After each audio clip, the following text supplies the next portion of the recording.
Hello and welcome to another episode of Our Generation on Air. My name is Alex Bullimore, and as usual, there is plenty to cover.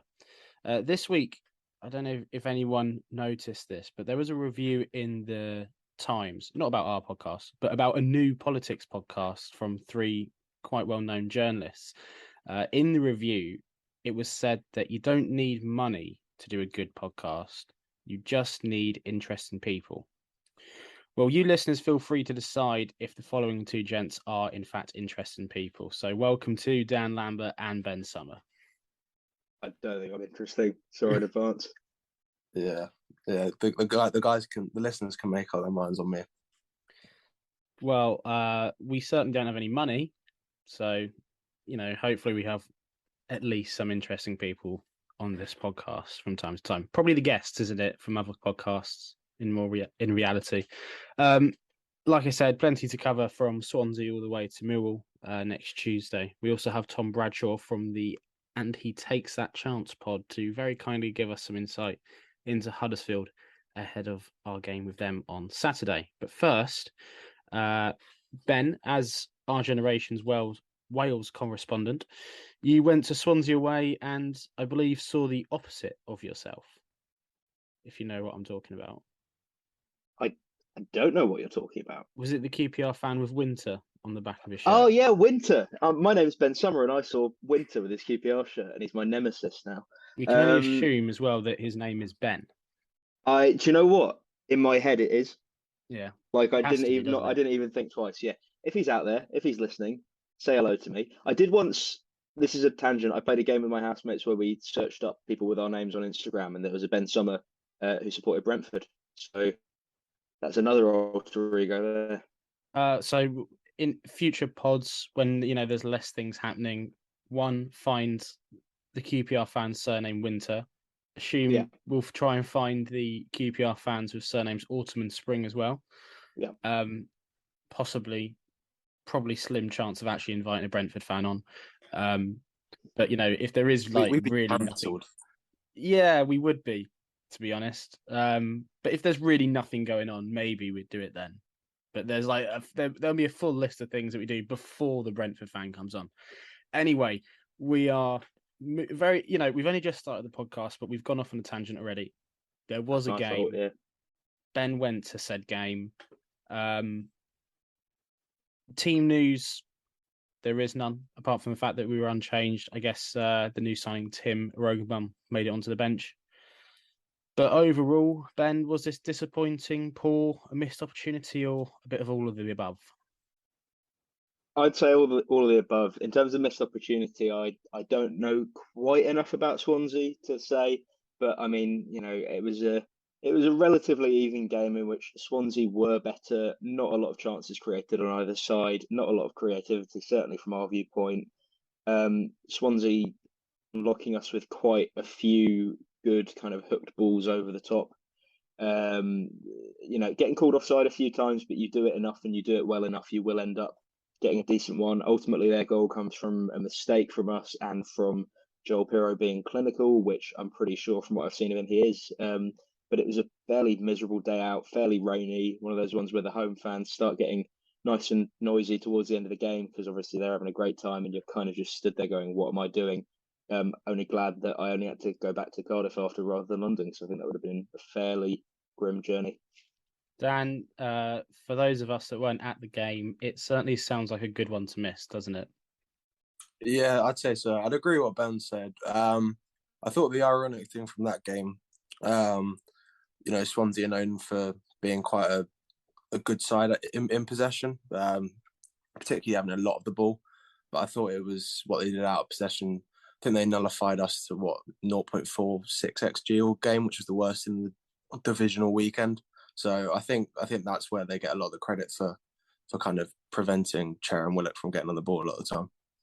Yeah, and you mentioned there the fact that they're used to having a lot of possession, and you mentioned the fact they're good in possession. I think you look at what they've done so far this season. It's they have a style of play, but it's not necessarily working for them. And whilst to some people it being, I am probably of the opinion that that's more of the football that I would like to see, rather than seeing sort of Tony Pulis, hoof the ball up the pitch. But it's sort of like, at the same time, that sort of football, if it's not actually going anywhere, can be quite repetitive, boring, and just as bad in certain cases. And that seems to have been what happened with Swansea so far this season. And it's noticeable. I think they only had 45% of the ball, throughout the game. So there's obviously a clear, change in the way they've at least gone about it in this game. Yeah, I think it's worth noting. I think the last 3 games they've gone from playing a back 3 system to playing more of a 4-2-3-1. Hence why they played a 4-4-2 out possession, which is kind of why they nullified us in that sense. But yeah, I did hear a stat saying that I think the last 2 games they've had less possession than the opposition have, which is quite interesting. Yeah, let's talk about the bit of controversy. I know there's possibly other moments from the game, but the one that's on the highlights reel at least is the penalty, Ben. What a moment of nonsense this is. Yeah, in the moment, I thought it was a pen. Obviously, with sort of behind the goal, it's a marginal one. I've got to admit, it's not one I'm furious about. Well, first of all, I mean, obviously, Senny saves it, and then it's the sort of most incredible moment, and everyone's chanting and singing, and it's brilliant. But also, it's sort of, with the benefit of hindsight, it was like, we're going to lose that game 1-0 pretty much any day of the week, whether we lose it to a penalty, whether we lose it to, well, the goal that we did lose it to. Like, it's, you see a lot of refereeing like that at this level, but I guess just circumstance means it's not one that winds me up in the same way. I think the ref has a pretty good view of it, though, doesn't he? And it's kind of, I guess, if he makes the split decision in the moment and just sort of goes, yeah, penalty, you can kind of sort of think, you can make excuses for him in the sense that he hasn't thought about it, or, he's just sort of gone very quickly, perhaps on a reaction. But he had a lot of time to think about it and or communicate with other officials that are on the pitch. And he comes to this decision sort of, and it isn't probably that long after the incidents happened, but when you watch it, it feels like an age between Dunn sort of having the ball cannon off his chest and Senny collecting the ball in the gut, not in the back of the net, which is the wrong thing to say, before Senny collects the ball. And he's standing there, and all of a sudden it's a penalty, and you kind of wonder what on earth. I think the first thing would be, if you're in the stadium, you see it in the reactions of the players, they don't quite know what it's been given for. Sort of like, it's all quite, that's what the problem is for me. The fact that he took so long and then went with that decision. Yeah, I mean, I'm just watching it back now, and it sort of reminded me of in the moment. Like, I remember seeing the ball flash across, and who does it come off? Sorry, actually, I hadn't even seen which player it was. Whichever player is standing there, looks like it's Dunn that Jimmy it hits Dunn. his chest. Yeah, he's facing away from the goal, so he's facing away from us. And in the moment, I thought that ball's bounced up and hit him on the arm. Ref's going to bring it back. And so when he did, I wasn't surprised. And I sort of also kind of get the ref will have in his mind at that point, I'm giving a pen for this. And all he's thinking about is has the advantage been fully played or not? So I get that he doesn't have that time then to actually go back and go, was that pen, wasn't it? Because I guess he's already made that call. But yeah, it's about that it sort of bounces up and it kind of hits him at a funny angle, but it doesn't look like the same level of kind of deliberate handball that maybe we thought it might have been. But the away end was, I would say, 50-50 on it, like in the moment. But yeah, it's not, I find it relatively difficult to get as angry about that as I have about certain Keith Stroud performances and certain other refereeing performances I've seen go against QPR in recent times, because it was not a game we ever really looked like taking much from. Yeah. Dan, you love a bit of referee chat, don't you? Also, what's your opinion on the matter? I don't think it was a penalty. I think the lead up to it, I think it was Dickey played it to Field, and then Field lost, kind of played the back pass back. It was all a bit rash for me, and I don't think Jimmy Dunn particularly controlled it as well as he probably could have. I think that's what Bill said in the interview after the game. But yeah, it was, like you say, the referee, I don't know why he took so long to make the decision. I was more annoyed about the Willock one, which I'm sure we'll go on to.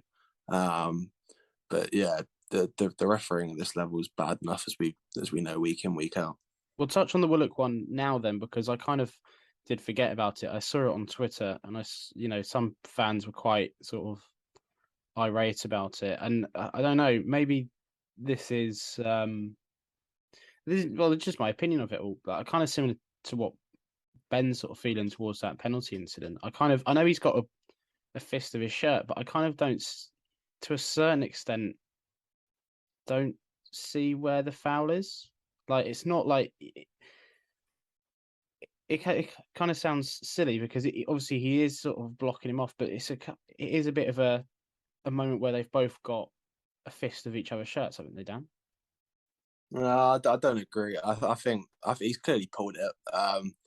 Willock shouldn't need to go down to have to kind of make the decision. What, Cabango's last man? I don't know. I haven't seen it again since watching it live, but for me, it was a clear red card, and that changes the context of the game after the first minute. But yeah, like I said a minute ago, it don't really surprise me it's not being given. Ben, can you remember back to the game in this instance? I'm afraid I literally can't. I was thinking that when you mentioned it, I have absolutely, to be honest with you, no recollection of that moment or that decision. And maybe that's poor research of the podcast on my part, but it was not one that massively registered for me at the time, is all I can say.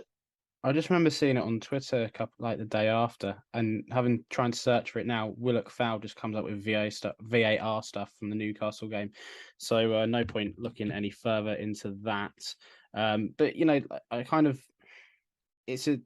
maybe I'm just wrong on this, and like you said, I tend to agree with what Dan says there. You don't have to go down, and I kind of do despise it when players dive on the floor to sort of make it obvious that they're being fouled. But then again, there is the argument that if you're not actually brought to the ground, then it's obviously not a foul enough to bring you to the ground, and you shouldn't be diving on the floor anyway to do that and to highlight the point to the referee.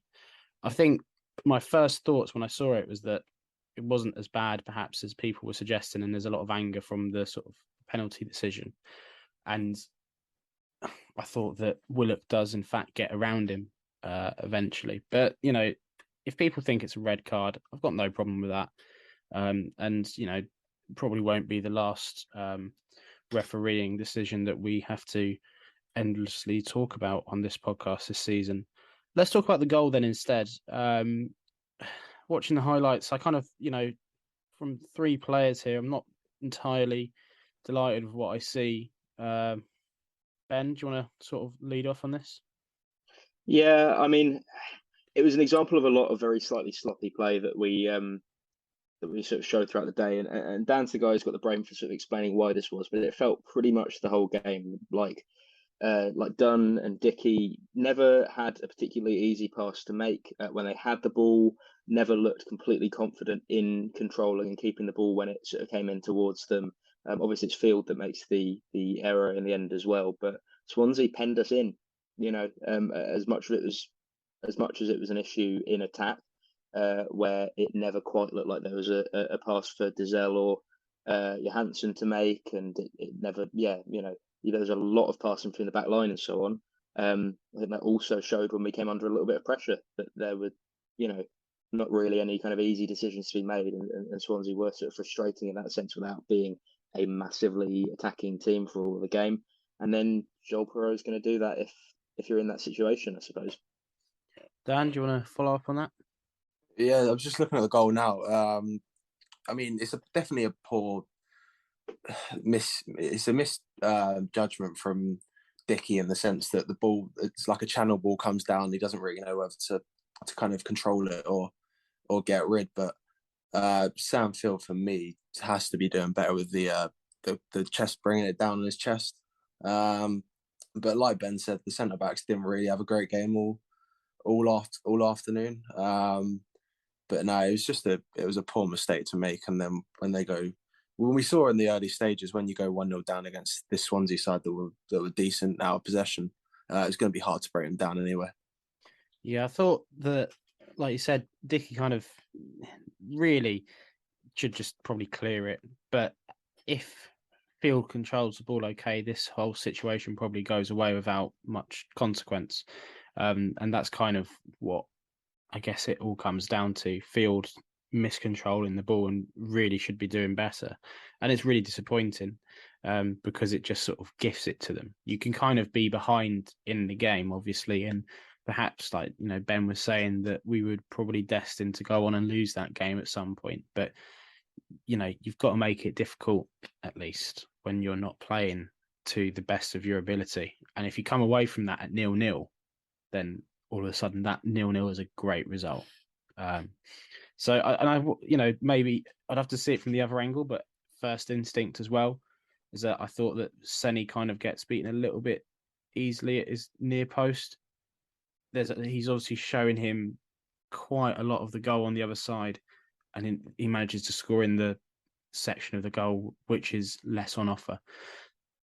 Like I said, I'd like to see the sort of angle straight down the middle of the pitch and see how much of the goal Senny sort of showed. But from the angle side on, it looked like he didn't really throw too much of himself at it. So, you know, delighted that Senny's actually saved the penalty this week, but I wasn't too happy with that either. But throughout the game, was there any sort of positives to report back, apart from perhaps the debut of Tim Rogerman? And Debut was I'm not trying the name. I realised that I just sort of went which isn't really.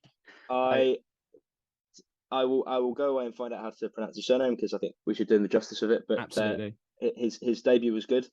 Snapped into a few tackles and sort of got about the pitch fairly well. It is fairly clear that he'll be covering that kind of Sam Field role. I think what was notable is that he came on and looked a little more awake, a little more alert than basically all of our starting midfield. And I'm never ever one to really have a go at players. I just think they probably were tired after midweek, and maybe there's some selection questions there. But I was absolutely happy with the 11 when he named it, so I can't be hypocritical on that front.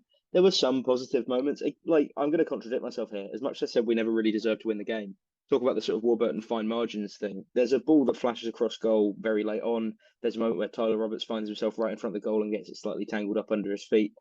They completely changed the complexion of it. If we had equalised, if we had scored a winner at any point, all of it would have been undeserved. It was not a great game, but there were little positive moments here and there. But I would say, really, after the Swansea goal, the mood in the away end had gone pretty sour. There was not a lot of optimism, and this is something I kind of touched on in the column in the program this week. But I'm not drawing any massive conclusions there. I don't think it means we're a bad team or that we're going to have these sort of performances all the time. Mick Beale is an incredibly new manager in terms of being a first team manager, and you can see in his interviews like he's learning as the players are, and I think maybe this game serves as a lesson. You can't go 3 games in a row with the same 11 if you've got a midweek game.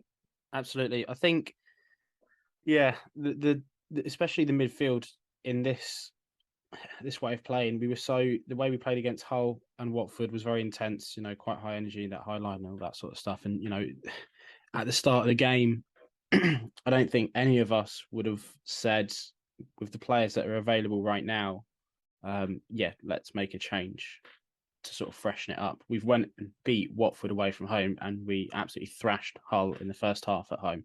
You know, there was no reason, apart from perhaps tiredness, to be changing that 11. If obviously Amos and Richards is available, then maybe that is different, and you can kind of look at it and think, okay, Amos's energy away from home as well would be really useful. Just rotate Johansson and whatnot, and Dazelle. But, you know, I can't imagine you'd have found many people prior to the game that would have been disappointed with seeing an unchanged 11. But, you know, Bill has taken blame himself, which, you know, I'm not really fussed about, to be honest. I keep on saying this. I don't really care what he says pre and post match, as long as we start winning games on the pitch. That's all that really matters to me. But he did say that we were kind of slow getting started, and puts a lot of it down to tiredness. Dan, how important is the fatigue levels on this result? And going forward throughout the season, are we going to have to be rotating the squad quite frequently if we are going to keep on playing to this sort of energy? Yeah, I think the fatigue definitely plays a part, especially in a 3-game week when we haven't changed the team across the 3 games, and I think that's probably something that we haven't done in a long time. But I think the whole, when he says like, oh, the high energy, high press, I get that to an extent, but we're not a purely pressing side. Sure, the midfielders do a lot of the legwork, but a lot of them just jump based on the triggers that we're asked to do. The strikers, they just have to stay high when we in transition moments. So I think a lot of weight does get put on this high energy, high pressing side. I think a lot of it is to do with that high line, and we've seen across the 3 games how much that's caused us in terms of running. So yeah, I think fatigue played a part, but I also don't think that this high energy attacking football is purely was 100% right in my opinion. Is there any other things from the game that you guys sort of picked up that was good or frustrating or anything? I think good. I think Dickey was very good in possession. Highlighted a few examples in a piece I did. I think he steps up into the midfield and breaks the line so easy. Particularly in a game where Willock and Chair were quite isolated behind their midfield too. And in terms of the weakness, it's basically that high line. It just doesn't suit, particularly Jimmy Dunn. I'm not going to go over it too much because I've said it before, but when you're in a game that requires proactive defending against the high line and need someone to build up against a set structure, he gives us a lot more problems than positives for me. Yeah. Oh, Alex, you're on mute there. Yeah, I just realised that. Any other takeaways, Ben? No, I mean, like really reiterating that point on the midfield, and again, not to dig out individual players. I think Andre Giselle's played pretty well recently, but I thought the sort of performance that he put in was quite a good advert for what Luke Amos does in terms of a little bit more running, a little bit more carrying the ball. Don't get me wrong, Giselle runs, but not on the ball as much from what I've seen is my kind of point there, I suppose. Honestly, the takeaway is that there are not many takeaways for me. It was not a game in which we were desperately awful. It was also interestingly compared to say the Warburton games against Martin's Swansea, not a game that's looked as sort of open maybe. Obviously with Warburton, it would always be the case that when we played other sort of possession-based, fairly attacking sides, it was this kind of slightly end-to-end affair, and didn't feel like that, which was an interesting preview of the sort of team we might be under Beale. But I'm much more interested to see how Saturday goes with some fresh legs than I was to see how things went last Saturday. You know what I mean? Perfect. So now that you've mentioned this weekend, we'll move on to Huddersfield. And for this part of the pod, we've got Tom from And He Takes That Chance pod to give us a lowdown on Huddersfield prior to Saturday's game. So here's me speaking to him earlier.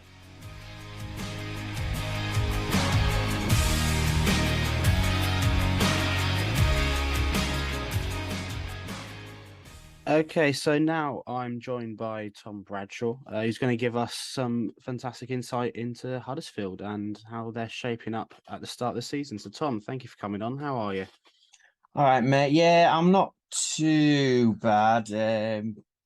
Given the start that Town have had this year, it's been quite a contrast to last season. So, that's football though, and that's the way it is at the moment for us. But yeah, how are you doing? You all right? Yeah, all good. I think we're kind of at I think we're slightly more optimistic than we were at the start. Well, I am at least, going into the next couple of games. Your squad then, post-transfer window, how's that sort of shaping up? Is there any business that you've missed out on or anything, or are you happy with everything now the window's shut? We went through this last week on the pod, and we kind of all were in the 7 out of 10 mark because we actually think we've done pretty decent business. We've brought in some decent players. The thing with Huddersfield is they're a selling club, so the players that we're bringing in are always coming in with the prospect of going on to then make us money. Obviously, Lewis O'Brien is a massive loss, and I'm sure you will notice that on Saturday. We haven't replaced him particularly. We brought this David Kasumu in from MK Dons, who came on for 20 minutes against Burnley, looked really good, got stuck in. But the one thing MK Dons fans said was that he's injury prone and he hasn't played since Burnley, which has been a massive shame, because I kind of think that's what he was coming in to do, the kind of Lewis O'Brien scrappy stuff, pushing us forward. Jack Rudoni's really good signing from Wimbledon. He looks sharp. He looks like something that we did last season was goals from anywhere else on the pitch. And that was one thing that Lewis O'Brien struggled with, was the kind of creative side of everything else. He took us up the pitch really far, and then it was from there you lost it a bit. But this lad looks pretty decent. Hellick coming in on transfer deadline day, centre back from Barnsley, I think is something we've missed. Matty Pearson's out injured at the moment, so we haven't really got the height in there and strength. So it's been a bit shaky at the back this year. It is really interesting what's going on. But I think the squad's looking good. But the one thing we were saying on our pod that we might have made a mistake is letting Scott High, one of our centre midfielders, go on loan to Rotherham this season, because especially with Kasumu's fitness, we're a bit. That's where we're struggling at the moment, in the middle, basically, which says a lot in games, doesn't it? You win and lose games in that part of the field, so it's not a good sign for us. Yeah, I mean, we've recruited in that area quite heavily recently, and we went and signed someone on deadline day that wasn't quite sure how he was going to fit in necessarily, because we've got so many players. But I think it's kind of become a little bit clearer after the weekend's game.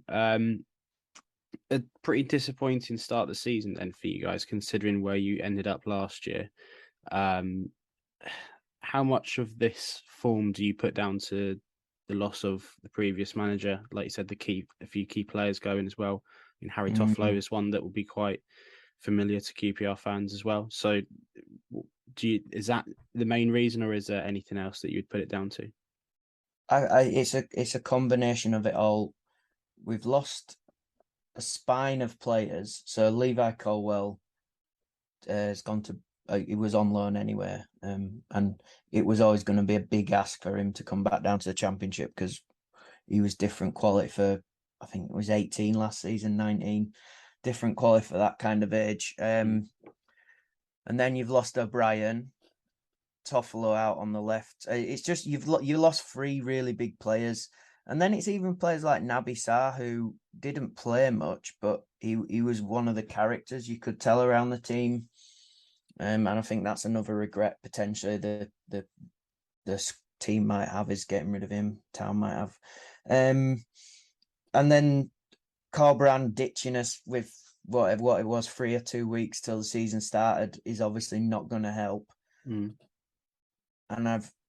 Danny Schofield's a Huddersfield legend, but it's not nice to see. Do you know what I mean? Because everyone wants him to do well, but he has been thrown into the deep end, and I kind of think he's been dealt one of the worst hands in a long time for a Town manager coming in, especially at the start of the season. Depleted, injured squad, got rid of your best players.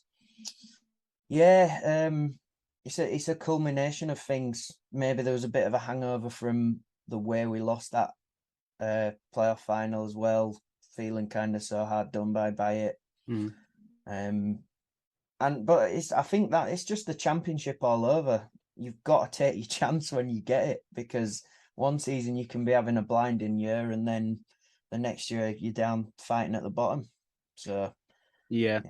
I mean, it's kind of as we all know, in the Championship, you can play as well as you can, but then you also sort of hampered by poor refereeing most of the time, aren't you? So something that you'll probably know more than most.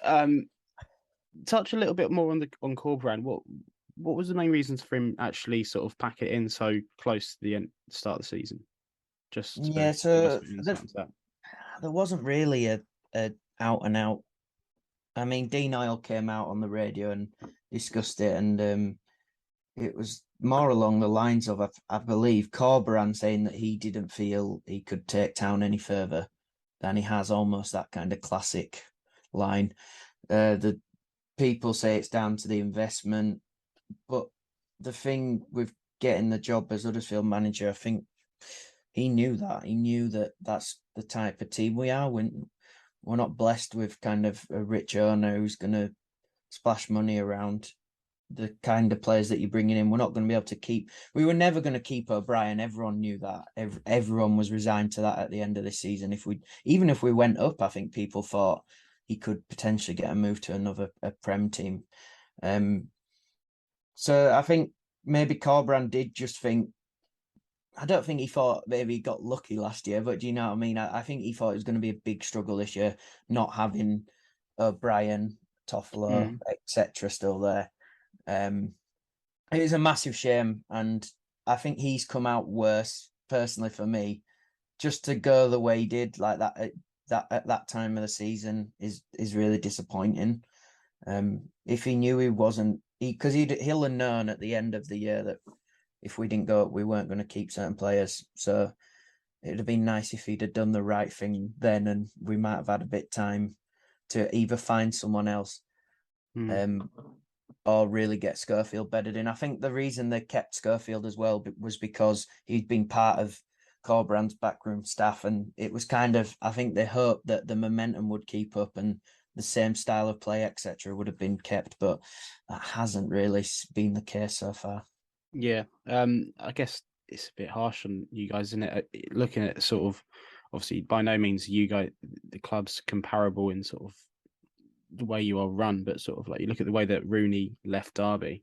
There's a way to do things, isn't there? He's sort of he made a good effort, and he's not really. I mean, he's gone on to the MLS now, but he's not lost any sort of respect for that. But then I don't know, Corberan moves on to Olympiacos, and you don't know what's kind of, sometimes the worst you have thing, to be Alex, a bit ruthless, don't you? Yeah, the worst thing, Alex, is that he's gone to another team owned by that guy who owns Forest, and that is just, it's really rubbing the salt in the wounds. That the two taking signings us as well. 2 best players. Yeah. And then Pieper, who was a left backs even at Olympiacos this season as well. So it's like, yeah, it just feels like that chairman's got a really just hates Huddersfield Town, basically. Yeah, well, let's hope that sort of bad luck comes to an end at some point. Considering the fact that we don't actually win away at Forest, I'm not sure if I'm happy or sad that they're out of the league, to be honest. Danny Schofield, then you mentioned him a few times already. Bit obviously, like you said, a legend for the amount of times he's played for you, and he was caretaker manager for a bit as well, wasn't he? A few stints there. So how is he kind of faring then? What is he? You said it sounds like a pretty difficult job to start with, anyway.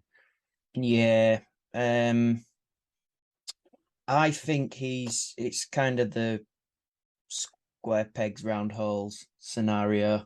I think he's trying to do something with a team of players that can't do what he wants to do.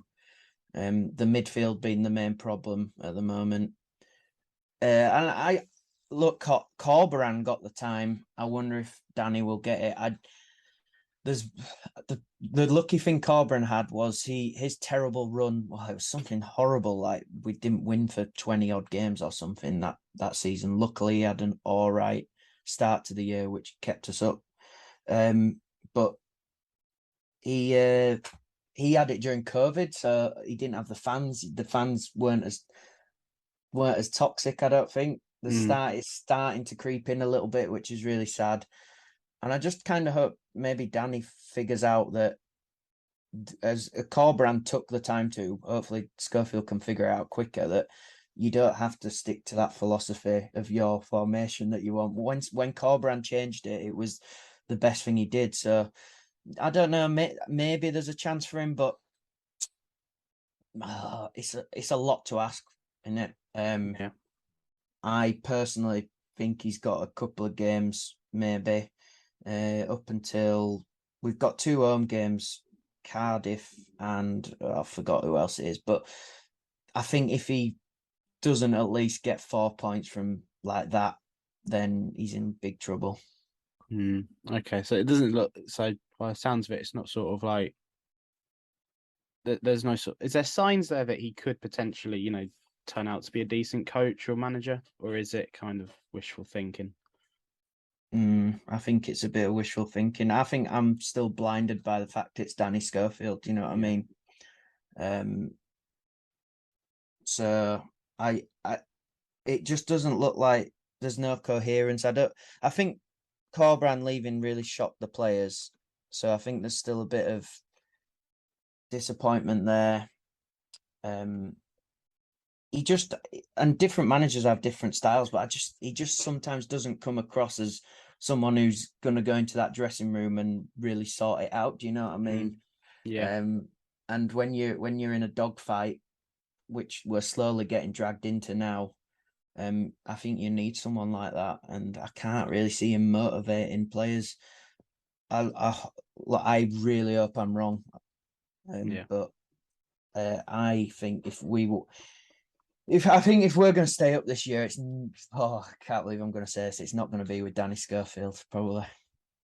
Well, one of my questions I was going to save to the end, but it kind of ties in quite nicely to what you're saying there. So do you think then that you're going to be down the wrong end of the table for the majority of the season? Possibly. I do. Yeah, I think I do.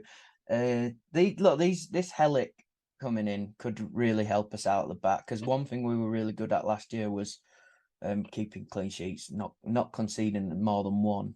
I think this year it seems to be two or more a game. So yeah, I think we'll be down there. It's definitely going to be a bottom half finish for us this year. But we need to get some sort of run going sooner rather than later. Do you know what I mean? You don't want, because there's already a gap where we win a game, we're still in the bottom three. We need to pick up a couple, go on like a 2 or 3 game winning run or something, just to catch up, keep up with everyone else. But I do think bottom half this year, mate. Yeah. All right. Okay. And in terms of sort of like style of play, is there much difference to the way you were playing last season, or is it kind of either trying to repeat the same tricks? Yeah, no, it's not really. Do you know what I found I've actually, do you know what, I've actually enjoyed watching the football more this year. It might be not gelling as much, but Corberán was quite boring. Okay. But do you know what, I particularly don't. I'm not one of those who wants to be. I appreciate if you're winning 1-0 and you've done it tactically. Do you know what I mean? Football's football for me. If you're winning, that's good. But I've sat through these games and paid a bit more attention, if you know what I mean, and not been. I mean, I guess we haven't won, but the problem was with Corberán, you went 1-0 up, and it was like for then 80 minutes, 70 minutes, you just was on the edge of your seat so much. You weren't as involved. It's really weird, you know.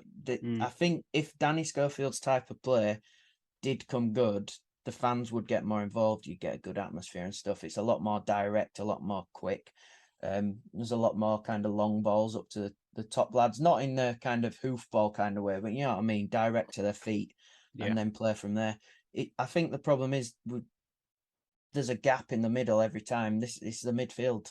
If we're playing that long ball, we always seem to then have no one else up there with it. So it's either a formation issue or something like that needs changing if he wants it to be successful. But yeah, we'll see how it goes. Okay. And last question before we let you go. Is there a player that you can pick out from your side that will cause QPR real problems this weekend and be crucial for you guys picking up some points? Yeah, good. Well, Tino Anjorin on loan from Chelsea has almost been one of the only bright sparks. If he's going to cause problems up top, big lad, keeps it close to his feet, and he doesn't mind having a go, which I think every fan loves seeing. Someone who will just run at people. I was quite surprised we got him back, to be fair. So I think if anyone's going to cause us problems that end, it's him. And then obviously Lee Nichols, just different class goalkeeper.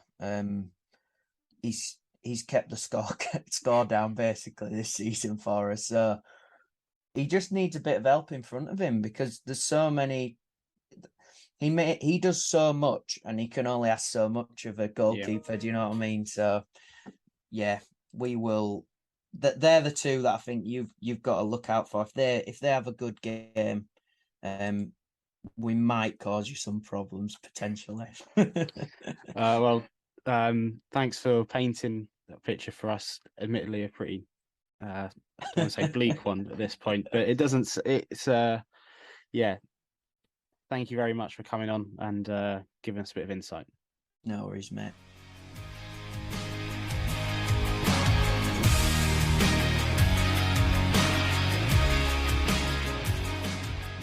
Well, thanks. Many thanks to Tom from the Andy Takes That Chance pod to giving us all that information on Huddersfield and painting a kind of bleak picture, wasn't it, Dan? Yeah, I think they're at the time of recording, they're in the bottom three. It doesn't sound good. Obviously, they've lost two of their best players, lost their manager, and from the few games that I've seen of them so far, it doesn't look as positive as last year. But yeah, hopefully, well, I say hopefully, once we've beaten them, they can be back on the up. Well, I did kind of joke with him. I can't remember whether it made it into the podcast recording or not, or whether it's going on the preview that I recorded for them. You know, like after speaking to Aled last week, we, you know, heard a lot of positive things that could have, you know, really resulted in a good game for QPR.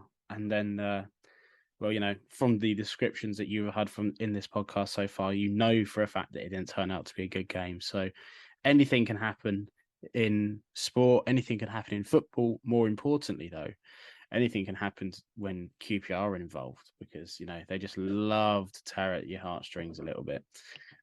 So what, you know, from the Huddersfield point of view, what are we expecting? Are we hoping for another sort of dominant performance from us? You know, is it the same sort of blueprint? Go at them really early doors and hope we're 3-0 up after 20 minutes? I think, I mean, that will suit the way that we play at home pretty well. You would think if they're a team that's sort of a little low on confidence, perhaps a little at the point where the manager's under threat, being able to really hit them hard early on. I like that we did that against Hull, and I'm hoping that we do that against them. My worry, well, one of my worries is Jack Rodoni, mainly because one of my friends is an AFC Wimbledon fan, and they've kind of got AFC Wimbledon fans the same relationship with Jack Rodoni that we do with Abere Eze, where he was just this sort of incredible talent that they had.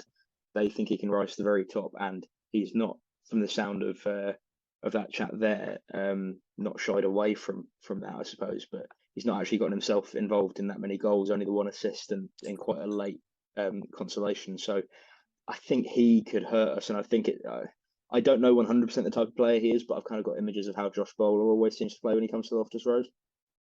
Yeah, I think we're all kind of familiar with the name from many suggestions from certain people. But yeah, I mean, I guess like when someone comes with that sort of like burgeoning reputation, that there's always going to be, you know, we're going to be looking at him, I guess. We'll move this and merge this sort of conversation into what we can sort of look at Millwall as well, because, you know, we've had most of the Huddersfield point of view covered. In terms of what we will do team selection wise, are we expecting changes? Could we see in these two games the first start for Liam Balogun? I know he got minutes at the weekend, didn't he? You know, as well, the Tim loan signing coming through. We're not quite sure how far off Amos and Richards. I keep on thinking it's Roberts every single time. That's going to be really annoying. But yeah, we don't know sort of how far off they are in terms of getting back to match fitness. But for the time being, with the options we've got, it's going to be a case of rotating in one of these games, surely. Dan, yeah, I think one of the midfielders might be rotated in one of the games. I think Tim, just from his cameo, he looks a favourite of Bill's. He might be knocking on the door for for one of the positions. I mean, Dazelle probably is the likely person who's going to probably suffer from it, but that seems a likely change. But I don't know, Balogun.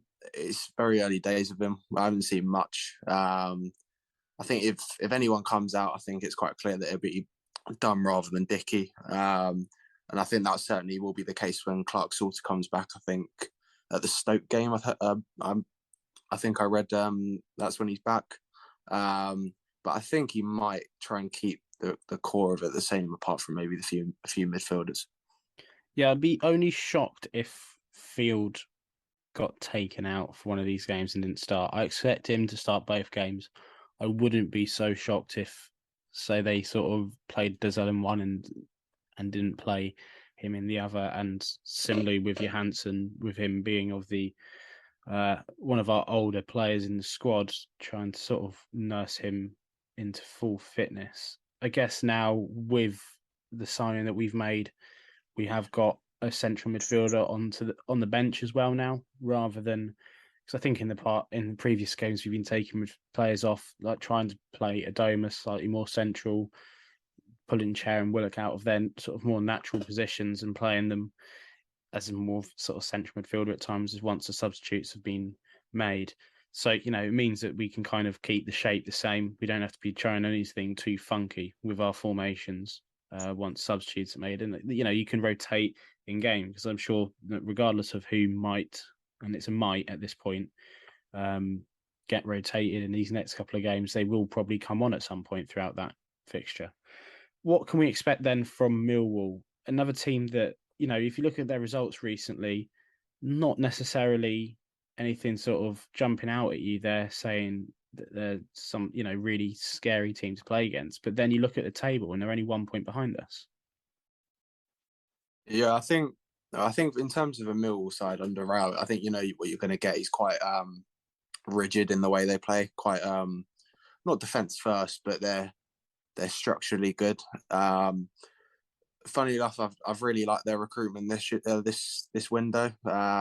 Obviously, the elephant in the room was keeping McNamara on a long-term deal, but they brought in the likes of Callum Styles, George Honeyman, two young players from Leeds, and I think they got that Zion Fleming from the Dutch league. So I think it's been some good recruitment from them. I think the obvious thing always with Millwall is, where do the goals come from? Obviously, they got a Phobie on a 1-year deal in the summer.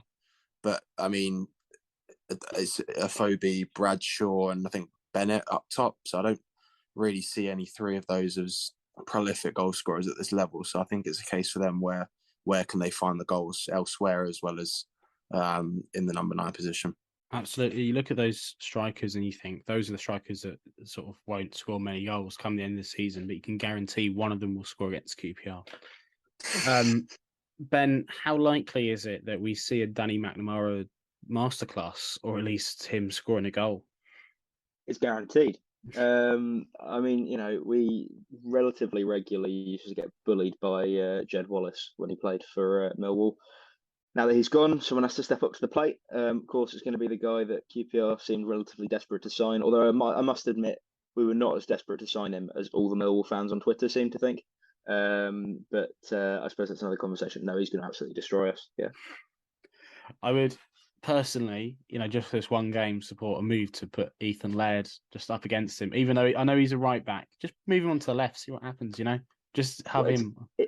Yeah, it's a fair point as well, because I mean, Kenneth Powell, I think, has been generally improving as he's gone. I thought he was very, very good against Hull City, but there's still a few little worries for me there. So it'll be an interesting, I think battle, I guess. My sort of suggestion there is more just from sort of like trying to take the piss, but Powell's certainly improving, and we're seeing more positive signs from him. So don't get me wrong. This is 2 games away as well. Like, there's a lot of time. This is why I never like sort of previewing the Tuesday night fixtures, because we always have to do them so early, and there's a lot of context that you miss out on.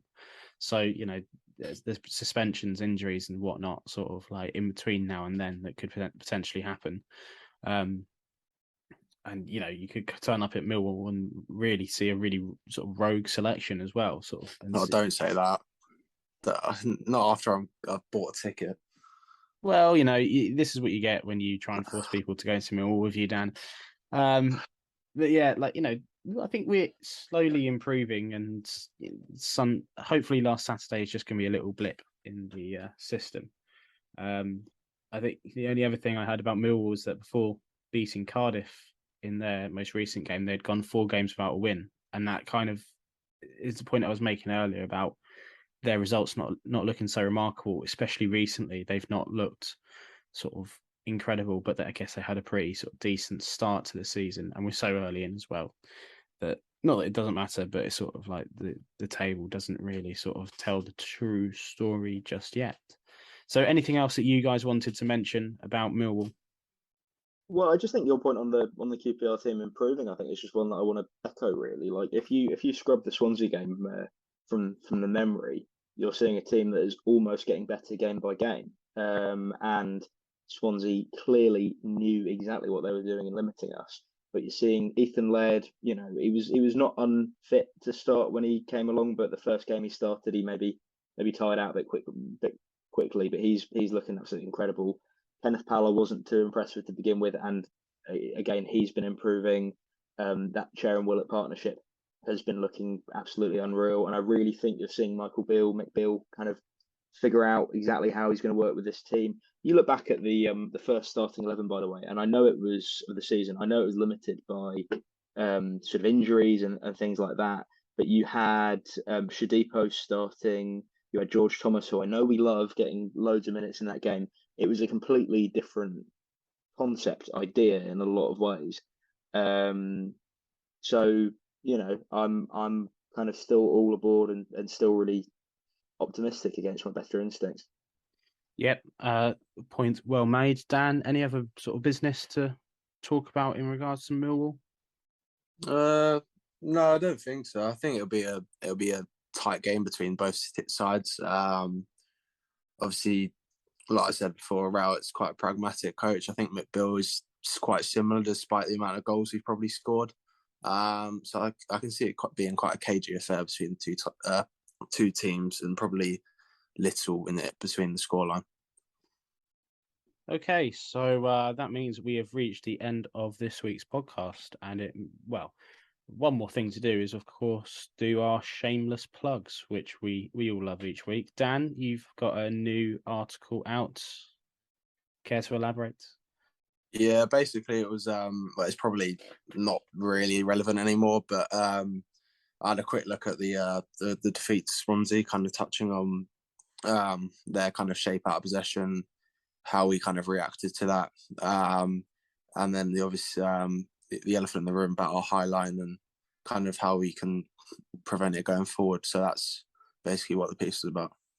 And even less relevant now, I've got a brief sort of run through of how our transfer window panned out. That's available on Our Generation Net. You can find the link to that on the Our Generation Twitter page and on my Twitter page as well. And coming up this weekend, of course, we have the next instalment in the Our Generation programme column calendar, and that is by none other than Ben, which is very convenient because he's on the podcast this week. So Ben, do you want to just briefly explain what the fans could potentially read in the programme this week? Yeah, so usually I write that at some point in the evening during the week or on the weekend. This one was written on the Transport for Wales train back to Cardiff from the Swansea game on my phone in my notes app. So it was an as live reaction to the game. And I mean, similar-ish sentiments to what I've said on the podcast, but I sort of dive into it a little bit more and have a chat through all of that. So yeah, give that a read if you fancy. Yep. So that is all available to find either sort of on Dan's Substack, on the Our Generation Twitter page, or of course from any of the fantastic vendors around Loftus Road this Saturday. With that means that the podcast is complete for this week. So thank you very much to Ben and for Dan coming on and going through everything with me. We'll be, of course, back next week. And until next time, come on, you Ars.